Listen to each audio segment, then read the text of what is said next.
I found a massive flush of oyster mushrooms at the beginning of this week. Here's everything I cooked with them. These are great, affordable meal options that hopefully give you some inspo for the next time you forage some mushrooms.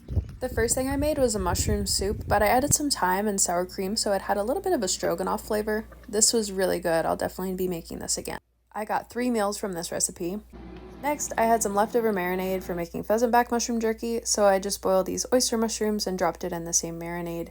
And I made some oyster mushroom jerky too. I got 1 jar, so I'll be able to snack on this for a while. Next, I made my favorite oyster mushroom recipe, which is shawarma. I added some crushed ginger here and 1 cardamom pod, and then here are the rest of the spices I used. Mix it up, then roast in the oven, and I plated that over some hummus that I made as well. This is one of my go-tos, and it was delicious as always. I ended up getting 4 meals from this. Next, I made some curry with the oyster mushrooms, split peas, and some pheasant back mushrooms that I foraged as well.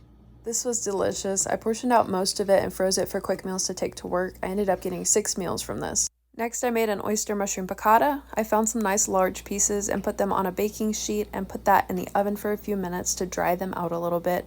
Then I just coated them in some seasoned flour and fried them in a skillet with some olive oil and butter. To make the sauce, I used some of the mushroom broth that was left over from the pheasant back jerky I made earlier in the week.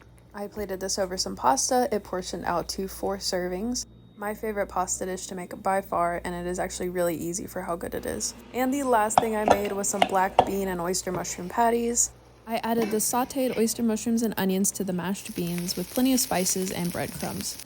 I sliced up one of the patties and had it as a lettuce wrap, then froze the rest. This made 4 servings for a total of 21 meals plus 1 jar of jerky from those oyster mushrooms.